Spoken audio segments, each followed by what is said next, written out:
backward never. Let us move ahead and so on.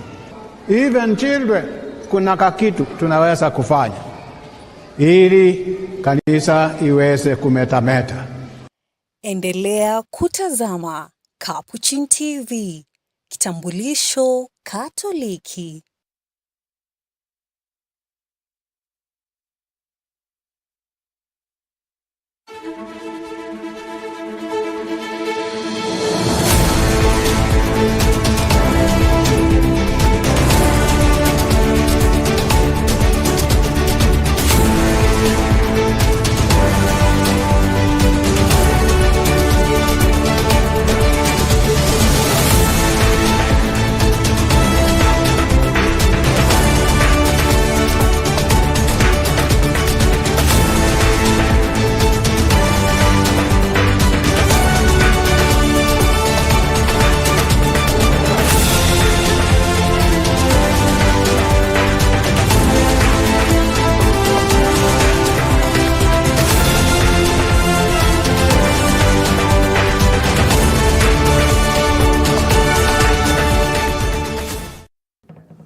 Hello and welcome to Catholic Focus. I'm Maureen Kimani. Here are the headlines making news today.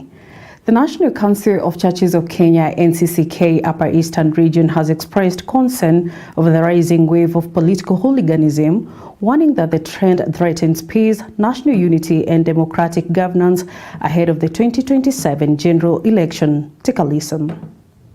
We are urging the government to ensure that they serve the citizens by seeing into it that all projects are brought into completion, because it is our right, because it's a good thing that the citizens do deserve. We are also calling the government and the law enforcers to ensure that they deal firmly with this issue of gangs and goonism, which is becoming very rampant every now and then in this country. That they should stop the politicians from hiring the young people, for bringing them close to them for their selfish use and gains. They should come up with projects and other beneficial programs. We urge political leaders to invest in meaningful employment and livelihood opportunities for young people instead of recruiting them into violence. We further call upon citizens to reject and hold accountable any leader who promotes political violence or sponsors criminal gangs. Still on the growing concern over youth involvement in political violence, church leaders in Bungoma County have called for urgent action to address youth unemployment, saying the lack of economic opportunities is making young people vulnerable to manipulation by politicians. Kubidia kwa NCCK, tumeongea ya kwamba kama wapendwa wa Bungoma, sisi Mungu ametuleta hapa ili tufanye kazi yake. Hasa tumeona vijana wetu hawana kazi na tume-identify mambo ya agriculture, tume-select kamati, itaenda kukaa pamoja, alafu waende kwa government people, kwa county government, alafu tuone the way forward ili vijana wetu wapate kazi kubidia kwa ukulima. Na tunashukuru Mungu sana, hata siku ya leo tumeongea kuhusu bia kama tunaenda kwa uchaguzi. Kama sisi kanisa tunataikana kukue neutral, tusikue kwa mrengo yote, kwa sababu hao wote ni wanduku wetu, madada zetu, they are our friends. So kama wachungaji sisi tukue neutral na Mungu ataonekana kwa kila jambo. Na mara mingi tumesema kwamba wakati kijana ama mlemavu anaadhiriwa, huyo ni mama ameadhiriwa. Na tunaomba kwamba tunapoelekea uchaguzi tukue na uchaguzi wa amani. Tumeongelea juu ya vijana ambao wanakimbia, ambao wanaitwa goonism. Au ambao wanaitwa goonies, hao ni vijana wetu.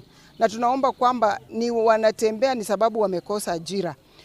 Mwalimu hawezi kimbia akakimbia kwa mwanasiasa, wala daktari hawezi kimbia kwa mwanasiasa. Ni vile tu yule ambaye anakimbia ni hana ajira. Sasa tunaomba kwamba viongozi wetu ambao tumeweka katika uongozi, tunaomba kwamba weke mikakati ambayo inaweza fikisha watoto wetu wakapata ajira, ili tumalizane na hii kitu ambayo inaitwa gunism. Hapa kwetu katika kaunti ya Bungoma tuna upungufu mkubwa katika kule kuwezesha wananchi kushirikishwa katika maamuzi, ile ambayo tunaita public participation, ya kwamba kule kushirikishwa kwa wananchi katika maamuzi hakuko sawasawa vile sheria inasema. Na pia tumekuja tukaangalia ya kwamba vijana wetu kweli hakuna ajira, na vijana wetu wengi ambao wamemaliza mashule, wamesoma, wamehitimu, lakini ajira hakuna. Na tukaangalia ya kwamba ni vyema county government ya Bungoma iangalie namna wanavyoweza kubuni ajira kupitia kwa value addition, kuongeza dhamana kwa zile mazao ambayo yanatoka katika mashamba yetu, tuwe na agro processing, tuongeze dhamana kwa vitu yetu ili vijana wetu waweze kupata kazi, kwa sababu vijana wetu wanajiingiza sana katika uhuni, katika kukodeshwa, kufanya mambo ambayo hayafai, katika ulevi, kwa sababu wamekosa kitu cha kufanya. Sasa tunataka kuomba ya kwamba wale wahusika, serikali ya kaunti, serikali kuu, ihakikishe ya kwamba tunaweza kuweka vijana kipaumbele katika kuwawezesha wawe na ajira. Tunaona ya kwamba jambo hili linaendelea kukita mizizi sana, ambapo vijana wanatumika kama wahuni, hasa kusambaratisha mikutano ya wengine ya kisiasa, ama vijana wale wanatumika kama wahuni katika matanga. Na tumeweza kama viongozi kutoa ushauri ya kwamba serikali lazima iende kwa undani kuangalia mambo la wale wahuni ambao wanajiita goons, na pia serikali iweze kuweka mikakati ya kuona jambo hili lisiweze kuenea, na kwamba wale ambao wanahusika kuleta mambo ya wahuni hawa katika mikutano waweze kukomeshwa. Moving on, the national and county governments have been urged to scale up access to safe drinking water and strengthen public awareness campaigns to curb the spread of waterborne diseases. Maendeleo ya Wanawake organization says simple household water treatment methods can significantly reduce illness such as cholera, typhoid and amoeba, especially in rural communities. Here is the full report. The national chairperson of Maendeleo ya Wanawake organization, Rehab Muiu, is calling on both levels of government to intensify efforts aimed at promoting the production and consumption of safe drinking water across the country.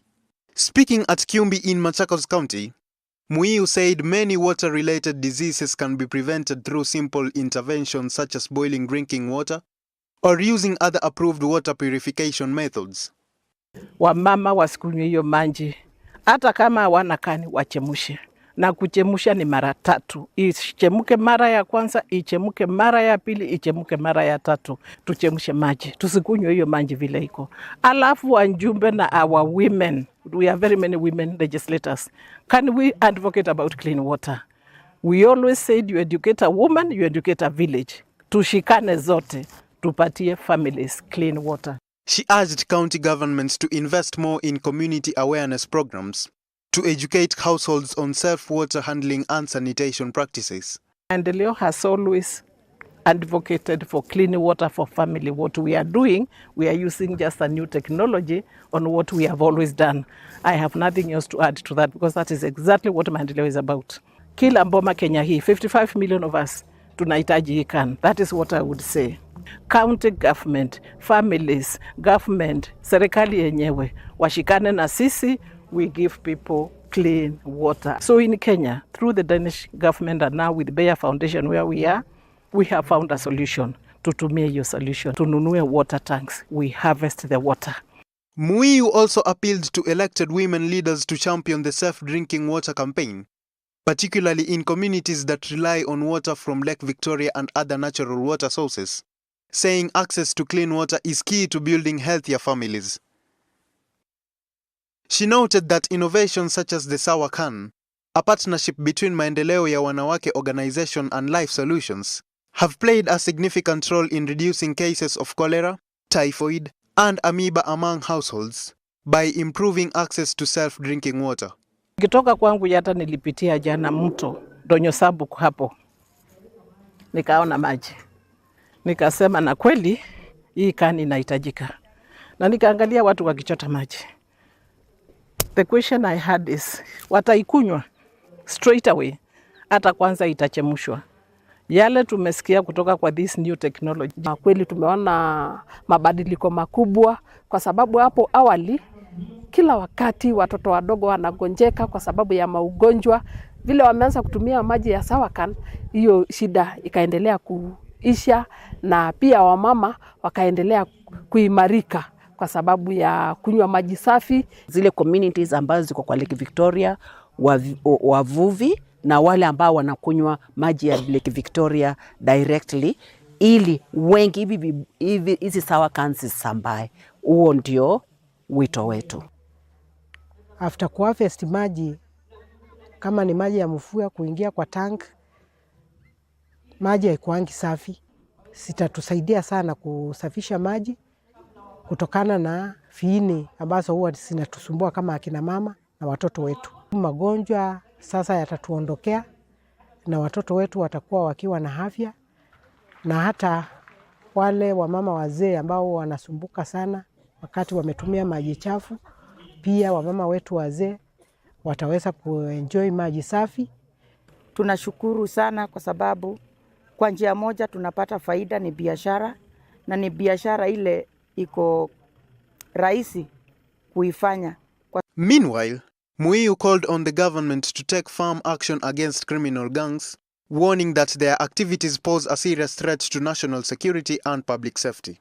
While welcoming President William Ruto's directive to security agencies to crack down on the gangs, she urged leaders across the political divide to promote peaceful coexistence, exercise restraint in their public utterances, and avoid inflammatory rhetoric that could incite violence. Hii swala ya guns, tafuta inatoka wapi? And sir, as women, si wamama mko na mimi hapa, tunakuomba iishe.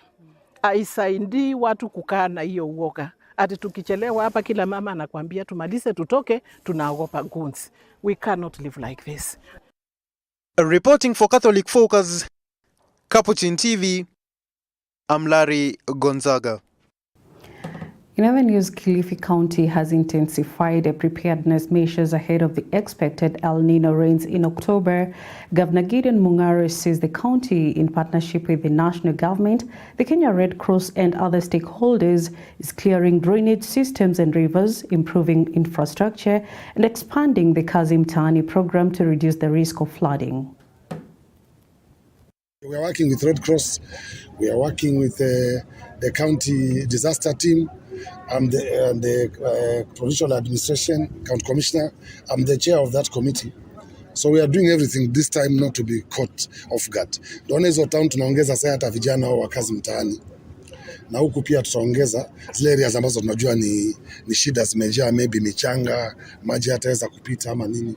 The next month tukifungua system tutaongeza vijana na wamama na kazi mtaani. Watasafisha kule kwenye midrain, mitaro kupitisha maji nini, to prepare ourselves. We are collaborating together to try and undertake measures in place so that we can take early actions. As you know, anticipatory action using early action protocols and other methodologies is a way Kenya Red Cross is trying to make sure that we are well prepared, sharing information, communication, using early warning. A total of 735 vulnerable households across all 20 wards in Taita Taveta County are said to benefit from the Kenya shillings 12 million, rather Wezesha Jamii program, a poverty alleviation initiative designed to promote entrepreneurship, create sustainable livelihoods, and empower community towards economic self-reliance.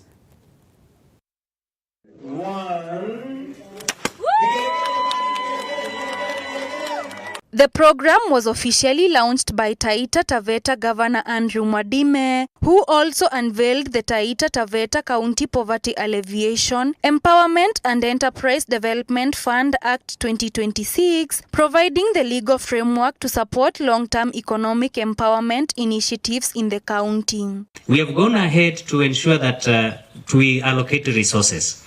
Therefore, we've made the request from the controller budget and everything, and from what the county government committed, and they know the governor will also talk about it, these groups will also get their funds so that now they start the businesses. Katika kaunti yetu kupitia ufadhili wa governor ambao ni wa milioni 12 na pia kusimamizi na kusapotiwa na village enterprise, kutakuwa na biashara 735 ambazo zitaamka kufikia mwaka ujao, mwezi wa kwanza, mwezi wa pili, kutakuwa kila mmoja wenu 735 wako na biashara zao na wanaweza jisimamia.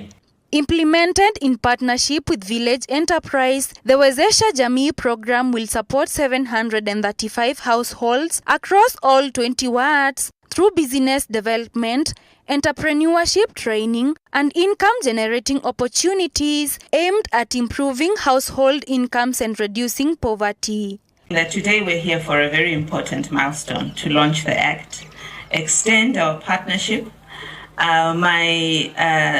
The people who have spoken before have already given you the numbers and the importance of the work that we're doing. So as we continue this work, I think for me it's to emphasize the fact that whilst we are here to launch the Act, it is the beginning. Poverty reduces people's dignity because they have to keep begging. And it is demeaning for somebody's dignity to keep begging. County officials say the initiative reflects the county government's commitment to inclusive development by equipping vulnerable families with the skills and resources needed to build sustainable businesses and achieve lasting economic independence. Reporting for Catholic Focus, I am Stella Mudhoni. And that brings us to the end of Catholic Focus. Thank you for joining us. I'm Maureen Kimani. Have a blessed and peaceful weekend ahead. May God bless you. Goodbye.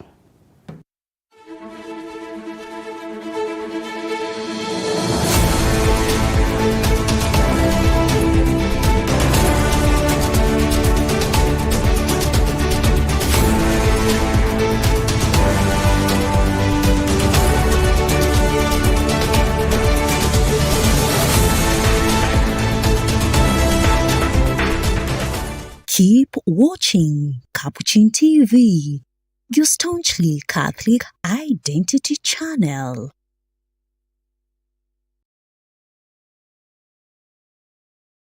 You're watching Capuchin TV. For any complaints, comments, or compliments on our programming, you can either write to us on info@capuchintv.co.ke or you can call us directly on 0717 424 866. Your complaint shall be addressed within 7 days.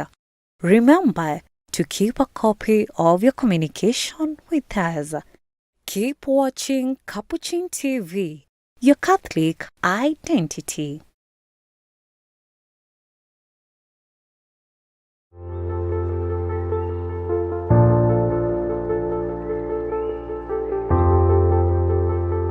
Welcome to Tangaza University, the home of excellence. Tangaza Center for Ethical Leadership and Safeguarding, that has courses in servant leadership, executive management, and safeguarding programs, has the pleasure of welcoming you to the upcoming trainings. Are you passionate about protecting children, minors, and vulnerable adults? Take the next step in building your safeguarding knowledge and skills by enrolling in the Child Safeguarding and Protection short course offered by the Tangaza Center for Ethical Leadership and Safeguarding at Tangaza University. Designed for individuals and organizations committed to creating safer environments, this 100% virtual training will run between August and November this year, with interactive evening sessions from 5:30 p.m. to 8:30 p.m., allowing you to learn conveniently from your home or office. The training will be offered in multiple intakes. Level 1 will run from 3rd to 7th August, followed by Level 2 from 10th to 14th August. In October, Level 1 will take place from 5th to 6th October, while Level 2 will run from the 9th to 16th October. A training of trainers course on safeguarding of children, minors, and vulnerable adults will be held from 2nd to 6th November. Will be held from 2nd to 6th November this year. Become a certified safeguarding champion.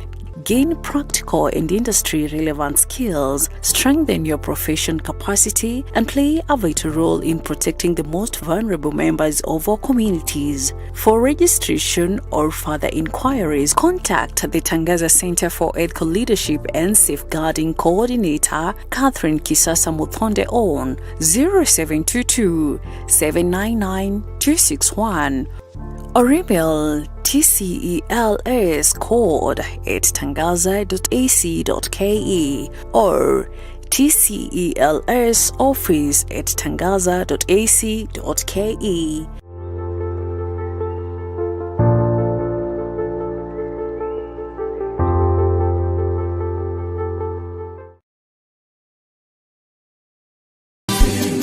Maneno mwafaka ya kukushukuru Mungu wangu, ila kwa moyo nakuja kusema